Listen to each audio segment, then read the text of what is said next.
The research shows that when we're operating from a place of fear, we just can't do our best work. It's almost impossible. Our executive function is starting to narrow and shut down. We're much more concerned about self-preservation, and we're just not as creative as we could be. The point is, we can show up with positive leadership, create a better workplace, and in turn, a more profitable enterprise. Being nice doesn't come at the expense of having a great organization and doing great work, and ultimately, turning a profit.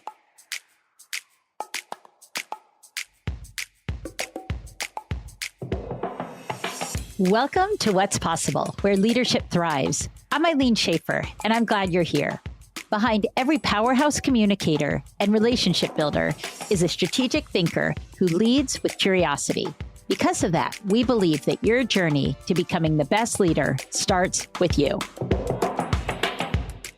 When it feels like the only certainty is uncertainty, how can leaders guide their teams through the storm? Today, we're joined by Niels Gott, SVC executive coach, veteran, and good friend, to explore the principles of positive leadership and how it can help leaders navigate uncertainty with calm and confidence. With Niels' unique blend of heart, soul, and intentionality, we could talk for hours about the power of positive leadership. Today, we're going to dive deep and uncover the mindset shifts and practical tools that leaders can employ to make a change. We'll learn the impact of vulnerability, self-efficacy, and identifying values. We'll also answer the question, how does fostering a supportive and optimistic work environment benefit people and profit? Yes, you heard me right. There is a profit upside too. Let's find out what's possible when leadership transcends traditional command and control to genuinely empower and uplift everyone involved. Hello, Niels. Welcome to What's Possible. Thanks, Ilene. Good to see you again. Always good to be together. I always love our conversations. They end up, for our listeners' benefit, before we hopped on, we were just kind of talking about the various things we might want to cover as we're discussing positive leadership in uncertain times. And of course, Niels and I have about 3 hours worth of content now based on what we just discussed. We will keep it to about 30 minutes, but something tells me we've got a lot to tackle today. Don't we always?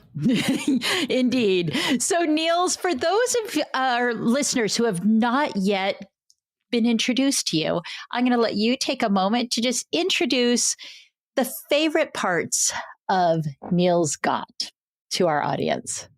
Well, thanks, Ilene. And, right away, I'm thinking about this introduction activity that I like to do where I make people introduce themselves without saying their profession, where they live, what their employer is, any of those sorts of things. But that might go on a little bit longer.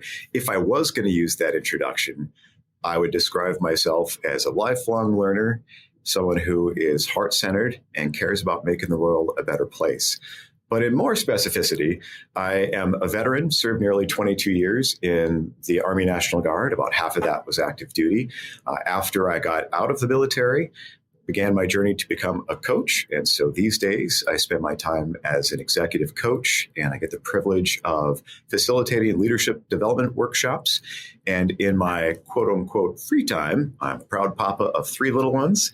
And so they certainly keep me busy and active at home. That is a beautiful introduction. I love it. It's succinct, and it gives us a window into who you are. And that's what I'm always trying to ask at the beginning.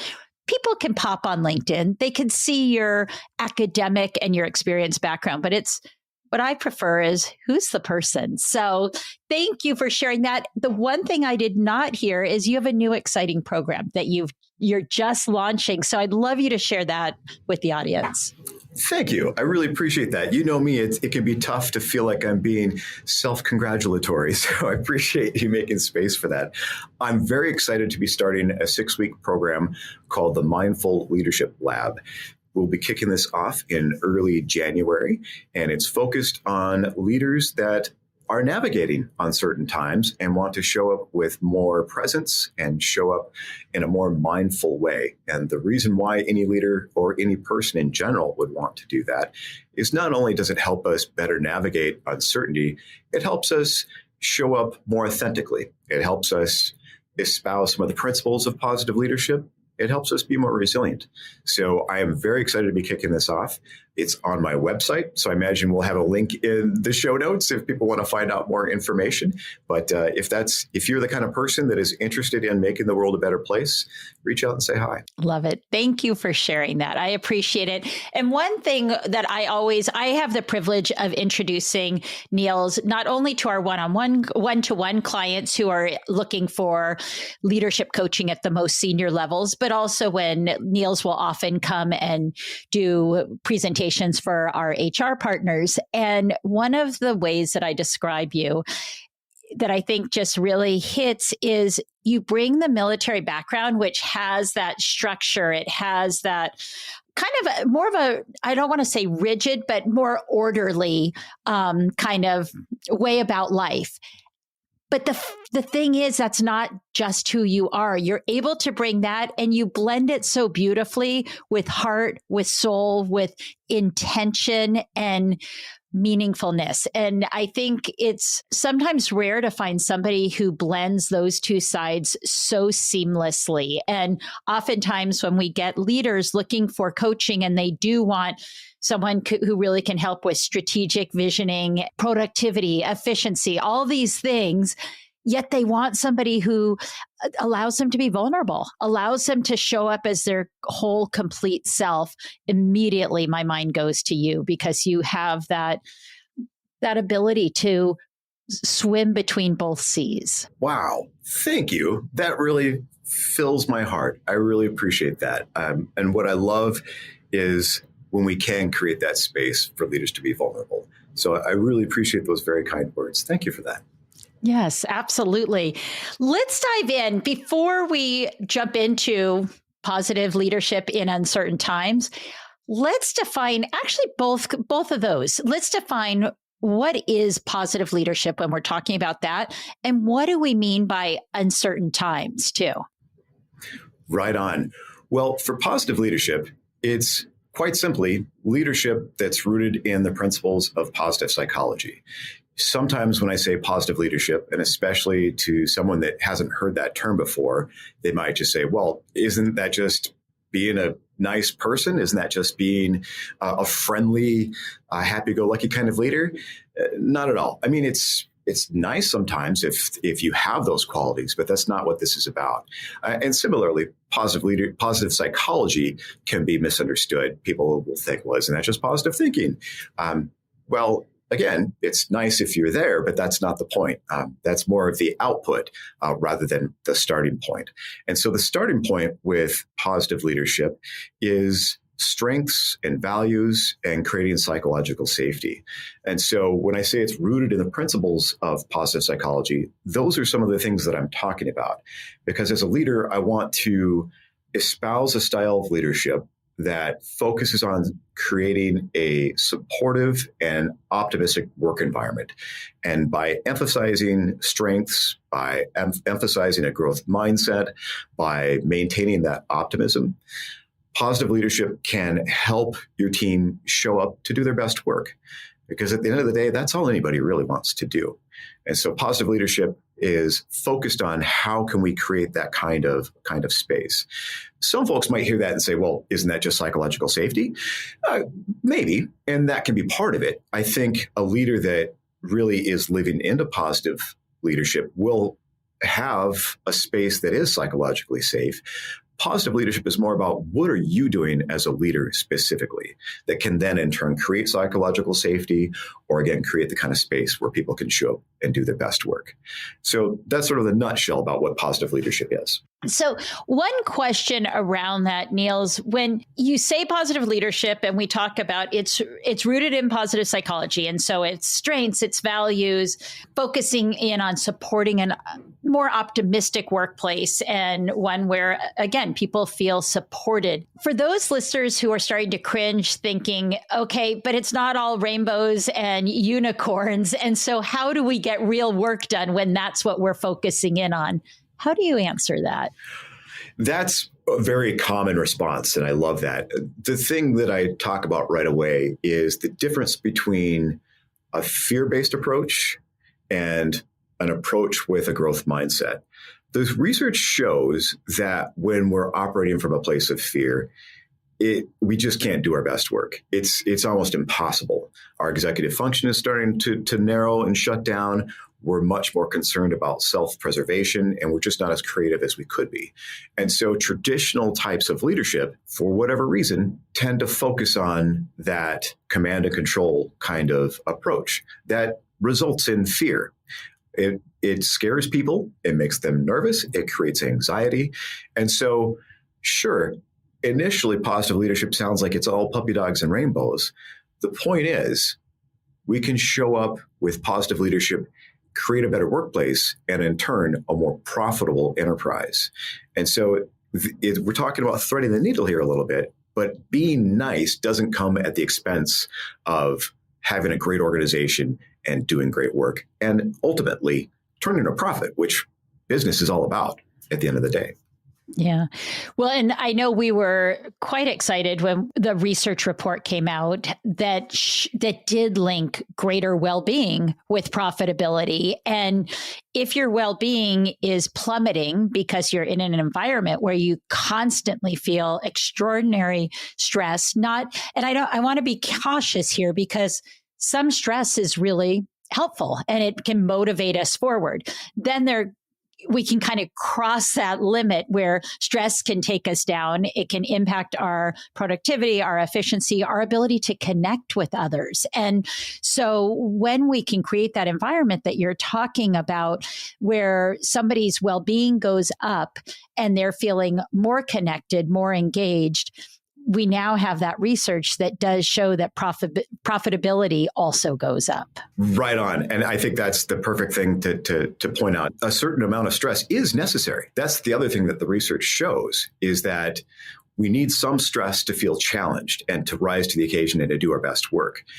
That's where in the coaching space, I love to talk about getting out of your comfort zone, because no growth happens while you're being stagnant and where you're playing it safe and sticking with what's comfortable. You need to have a certain amount of stress. Again, talking about threading that needle, it's finding that space where we're not tipping over into the terror zone. We want to get into the growth zone without pushing ourselves too far, because too much stress can be counterproductive. But ironically, stress in and of itself isn't necessarily a bad thing. Yeah. Well, and I find it interesting, again, for you, having the military background where it is a different environment. It's a very different environment and a different leadership style that I would imagine is needed. That different leadership style is needed in the military where it might not be needed in our organizations. I'm curious if you could speak to that for a moment. I'd love to. The thing is, it's not always quite so different at its core. I think the way that military leaders show up, I think the environment is qualitatively different. But at its core, when I think about the best leaders that I saw in the military, they also have the same qualities that I think are the best qualities to have in the private sector. What I learned over my career in the military is that command and control only gets you so far. And so at a certain point in my career, the Army started talking about mission command. General McChrystal came out with even before he'd retired and wrote his book, Team of Teams, he was talking about the idea of powering down the authority to where the information is. Because he'd realized I believe this was when he was a CENTCOM commander, if all the decisions have to come to him, he becomes a bottleneck. And so that's just not going to work in a fast-paced environment. Well, the same is true in a corporation. When we talk about an uncertain future and how quickly things change, if as the leader and the executive, I'm withholding all of that authority, I'm slowing down my organization. And so, yes, there's certainly qualitative difference between the military environment and the rest of the world. But at its core, I saw a lot of great positive leaders in the military. It was such a great laboratory because I definitely saw plenty of examples to the contrary. But I see that on both sides of the uniform. Sure. I've certainly seen that in the civilian side too. Yeah, definitely makes sense. All right, let's dive into uncertain times. When we talk about uncertain times, what kind of uncertainty are you talking about? Oh gosh, you know that one of my favorite sayings is relax, nothing is under control because that's the truth of it. We like to try to kid ourselves that we can control the future and that we can predict it. Control is one of those fascinating things because much as we think we have it and we want to have it, it's an illusion. Nothing, and then it's such a tongue-in-cheek thing to say, relax, nothing is under control, but it's the truth. Nothing really is under control. Leaning on the military again for a moment, that's one of the tongue-in-cheek things we used to always say. No plan survives contact with the enemy, because as much as we would spend all of our time planning and thinking through contingencies and other branch plans, the reality is until we actually move out, we don't know what's going to happen. The same is absolutely true in business. We can have our 5-year roadmap. We can have our product plan. We can be thinking about what we're going to accomplish this quarter. And then a pandemic hits. And so, who saw that coming? The world can change on a dime. We get very comfortable in our routine. And I think that's where that illusion can come from, that we know what's going to happen. But the reality is the future is completely unpredictable. Now, I think the current context puts that in sharp relief. You and I were talking last year, and I believe it was last year we were talking about resilience. And I still stand by what I was saying back then, that the world needs resilient leaders now more than ever.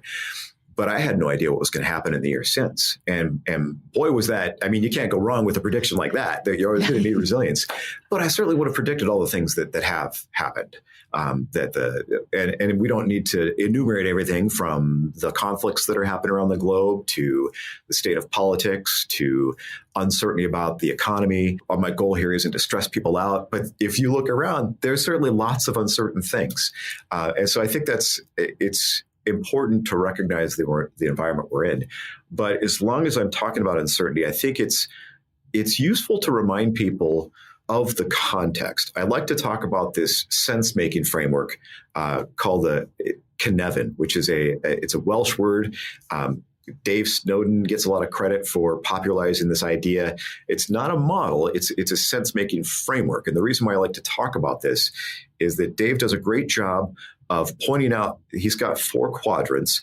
And the idea is that sometimes we're in a complicated environment, which requires a certain way to show up, a way to think about decisions as cause and effect.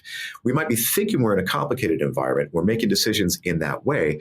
The reality is we're in a chaotic environment where it is not a causal relationship, where if we make this decision, it's not necessarily going to be that result.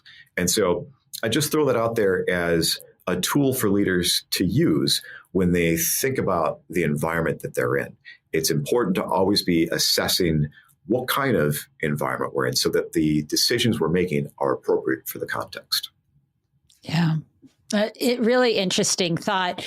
As you're talking, I keep thinking, and I'm not a big sports person, but I keep thinking about, say you've got a football team and the coach is creating all these different plays and different scenarios and everything. And you go out onto the field knowing exactly what you're going to do, but you have no idea how the other team, your opponent, is going to be responding. You don't know how the weather is going to respond. There's all these things that aren't part of your control. And so you only have certain choices that you actually get to make depending on what happens on the other side of the field. And that's what I hear you saying is we can plan, we can strategize, we can prepare as much as possible. And at the same time, there are other forces that impact what we have control over. What a perfect metaphor. I love that so much. It makes me think of another one. For those that haven't heard of Aaron Dignan or his book, Brave New Work, that came out about 5 years ago, great book. If you haven't read it, I definitely recommend it. But he talks about the idea of the difference between traffic circles and traffic lights and how traffic lights are about removing control. It's about this illusion of control. So when I pull up to that stoplight, I'm waiting to be told whether I can go or not. And if you notice, Teslas now have this feature when the light turns green, it dings to alert the driver. So we pull up to the stoplight and the assumption is we're just going to check out. what?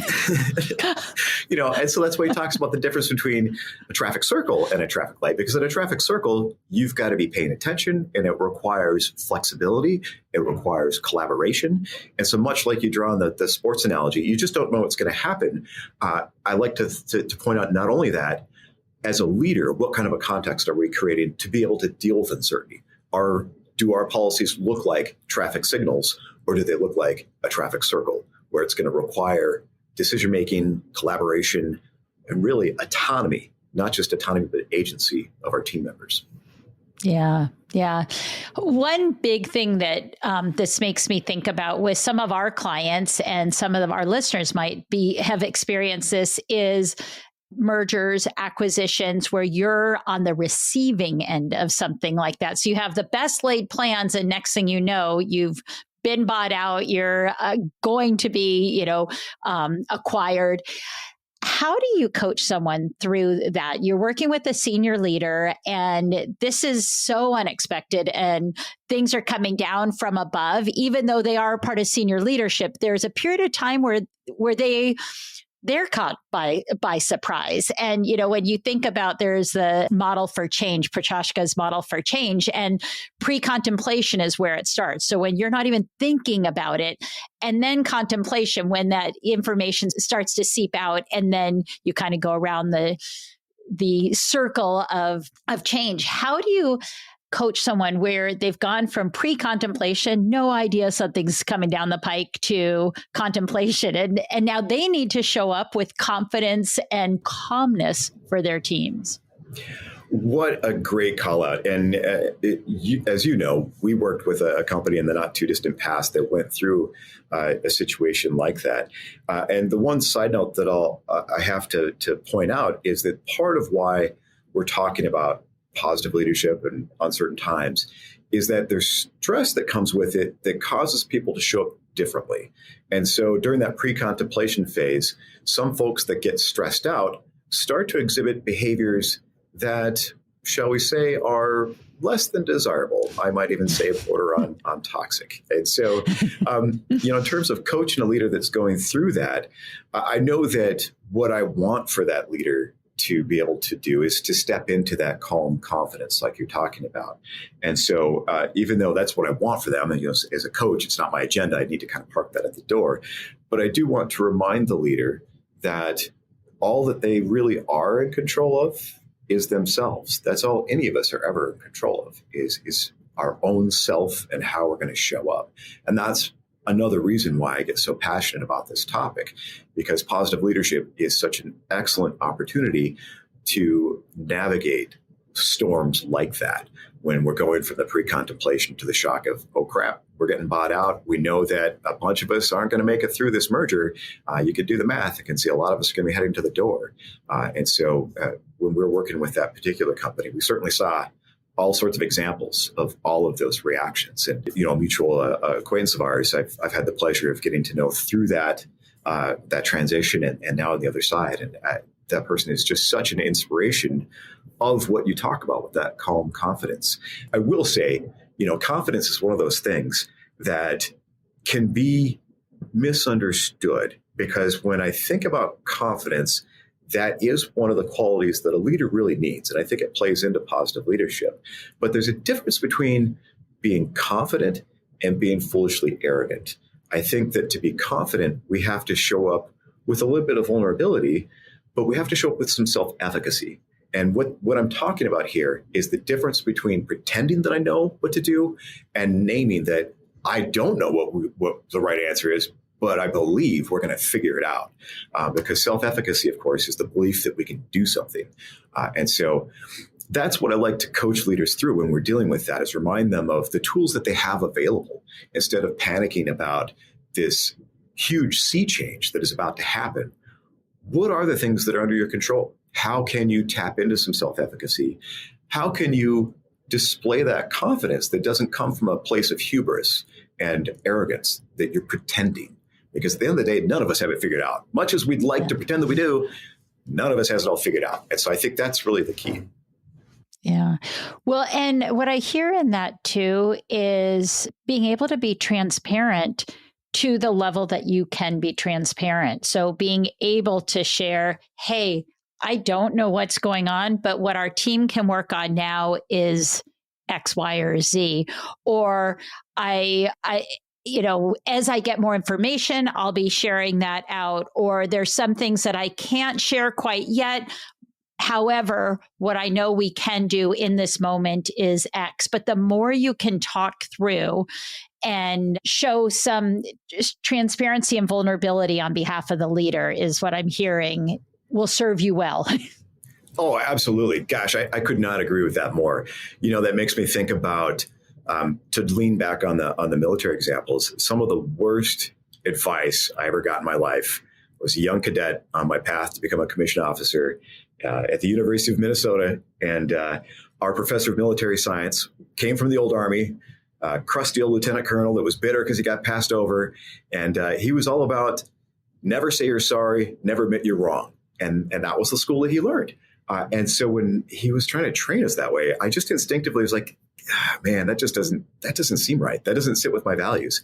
And so to your point about transparency and vulnerability, fast forward about 15 years, on my last deployment, I found myself saying exactly what you just did.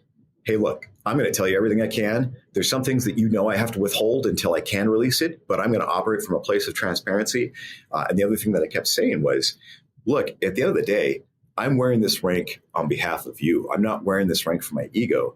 This rank as a brigade staff officer is to get us resources so that you can do your job. Because if you're not effective, none of us are. If you're not successful, none of us are. We're not going to accomplish the mission. And so, man, I'm getting on my soapbox again, but I can't agree with you enough about the transparency and vulnerability. And part of why I'm so passionate about that is because so many executives, so many leaders show up from a place of thinking they need to have the answer. They need to know it all. And there is this pressure. They're an executive. They have to deliver. They have to get things done. However, again, none of us have it all figured out. And the sooner we can just say, hey, I don't know, let's figure it out, the better. Because the longer that we try to pretend and fake the funk, the more harm we're doing. Yeah. Well, it makes me think, again, another common phrase, never let them see you sweat. It's like, oh, I don't know. I guess maybe let them see you lightly perspire. You don't need them to see you drenched in sweat because that doesn't build confidence either. If you soak through all your clothes, people might be a little bit anxious. But having some sweat, like, hey, this is stressful. This is real. We are going through unfamiliar territory and I am stressed. It is nerve-wracking. And to your point, let's put our heads together and figure out how we as a team can navigate through this. Right on. That makes me think of the pratfall effect. Who was it? Was it Elliot Aronson? I think from Minnesota many years ago. That idea of the pratfall effect in his research was that leaders that showed some humanity, that, to your point, sweated a little in front of their team, gain so much more credibility, so much more trust and respect. And so I'm totally with you. Exactly. How would you coach someone around that who has really tried to contain it all, show up in a way that there's some kind of almost a barrier between them and their team? How might you coach them to be able to show that calm confidence, but also a vulnerability where they draw people in? Every environment's different, but one of the first things that I like to talk about is high quality connections. It's so important for us to show our humanity in the workplace. I think that's another misperception that we have to compartmentalize. And I think that's maybe one of, at least I'll call it a benefit of the pandemic, is that we've seen the blurring of the edges. We're all messy human beings just trying to make our way through. And so trying to pretend that there's the corporate personality that's this way, and then there's another personality that's this way, isn't doing anybody any favors. And so when I talk about high quality connections, I'm talking not just about that humanity, but how can we build strong relationships? I start to think about the cultural context, and that's why I say every environment's different. I'm a big, passionate person about the Nordic part of the world and the egalitarian ethos that comes from those countries. But when you think about stepping into a Danish company or even Dutch, even though they're not Nordic necessarily, sometimes you can be hard pressed to see who the boss is. because they're dressed like everybody else. They're doing the work. They're right in there with it. And so when I say every environment's different, that's part of what I'm thinking about. But I'm off on a tangent here. And so let me reel it back in, because it's not just about high quality connections. It's about being clear about your values. And that's where I always start with a leader that wants to get started on the path of really being a positive leader. What is your value system? Have you articulated that? How clear are you on your values? Because values are something that too often we take for granted. Well, just be a good leader, right? Sure. What does that mean? What does good mean to you? What does leader mean to you? What does good leader mean? And so you can really parse that down. But the point is having strong values and living into those. And where might somebody start to identify their values? How do you work with someone? Or let's say you don't have a coach, how do you start to get clear on your values? There's a really easy activity a person can do. And even if you just Google values inventory, you'll find piles and piles of stuff out there. But get yourself a list of values, say 50, 60 values, and go through that list and tick off the ones that matter to you. And then go back and look at the ones that you've marked and narrow it down to no more than 4 or 5. Because you're going to look at that list of values and be like, well, all these are great. Well, if all of them are great, none of them are your values per se. And so that's where you've got to start in terms of getting clear. It can be tough to narrow it down to this one over that one, but it starts there in terms of getting clear on the values that you represent as a leader, because each leader is different. Each leader has a different value system. And when we take it for granted, again, I think that's where we do a disservice to ourselves and each other. Yeah. Really good call. Let's do an example on both sides of the coin. What would be an example of stellar positive leadership in uncertain times? And then we're going to do the flip side. What do you want to make sure not to do? Oh boy, let's try not to name the guilty. There's lots of great case studies out there of great positive leadership. And I think one that comes to mind, I'm a big fan of Patagonia for all kinds of reasons. But one of the reasons why is that earlier on in their development as a company and as a brand, really, they were clear about their value of stewardship of the environment. And so they made a conscious decision to source their materials ethically and in a sustainable way so that they could really live into that value of environmental stewardship. And that was controversial. Your products are going to be more expensive. Are people really going to be paying for this?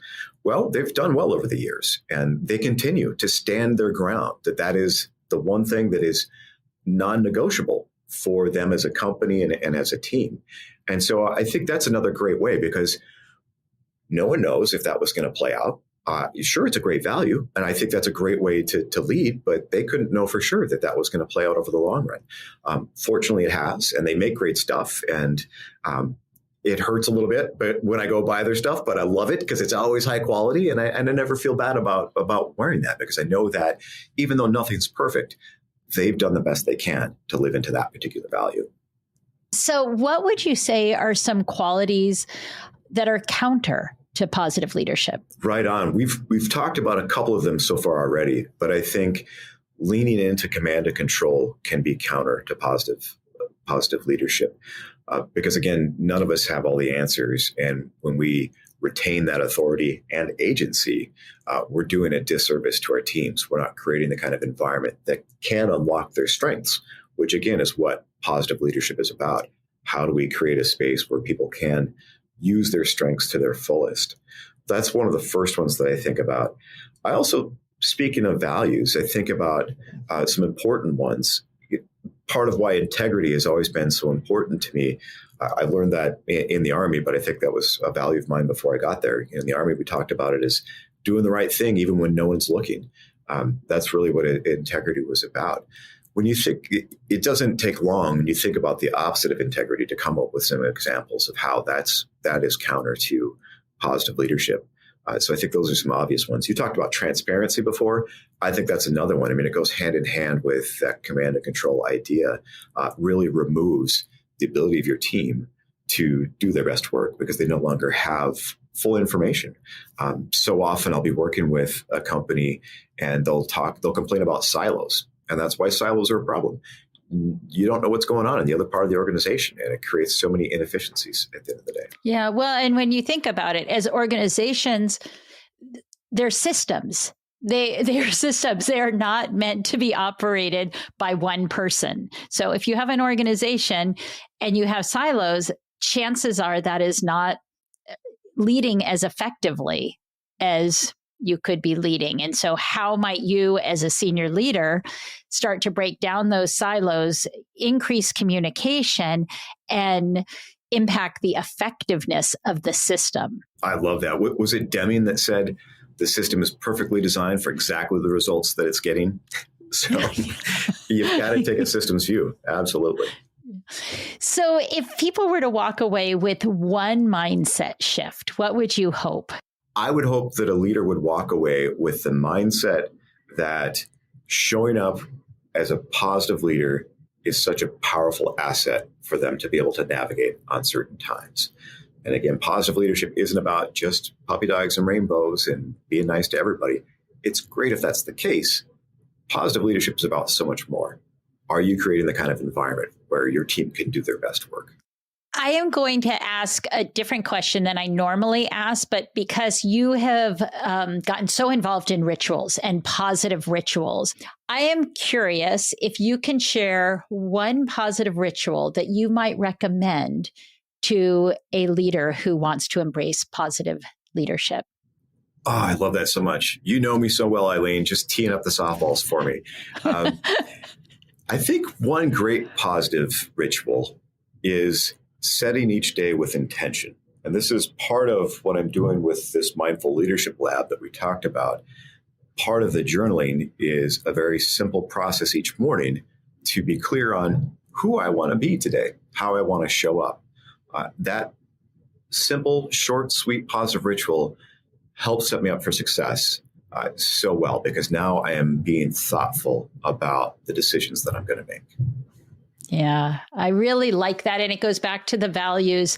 And almost if somebody just fills in the sentence, today I want to lead with, and just give one word that's your value, or, you know, whether it's lead with kindness, lead with openness, lead with, yeah.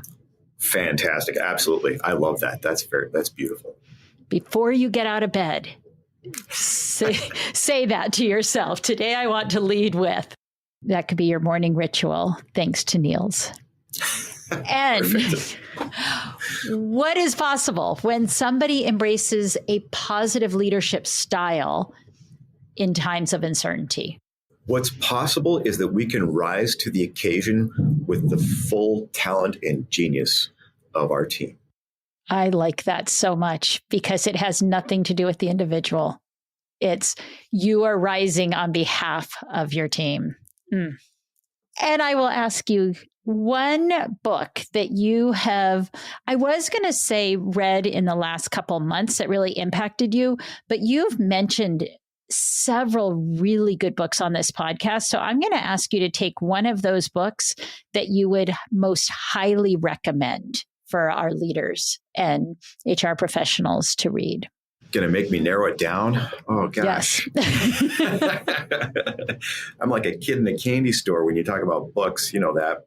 I would recommend Positively Energizing Leadership by Kim Cameron. This one's just a couple years old, from 2021, but Kim Cameron is one of the thinkers in the space of positive leadership, and where he's taken it with creating an energizing workplace, I think is a fantastic resource for leaders to have.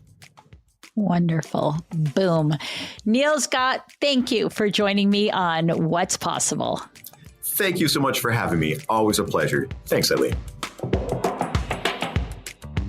This podcast is a catalyst for your leadership and well-being journey. To step deeper into exceptional leadership, visit svchange.com for personalized support that will take you to the next level. If you find this show meaningful, please hit that follow or subscribe button. It helps more people find what's possible organically. If you have questions about anything we've talked about, please drop me a line at podcast@svchange.com. I read every email I get, whether that's an episode idea, a guest recommendation, or just a simple note about how the show has impacted you. I'd love to hear from you. I'm Ilene Schaffer. Thanks for listening. What's Possible is produced by the team at Palm Tree Pod Co. The executive producer is Anthony Palmer. Thanks to Emily Miles and Caitlin Krings for video and digital support. The content for this podcast is created by Ilene Schaffer and the team at Silicon Valley Change.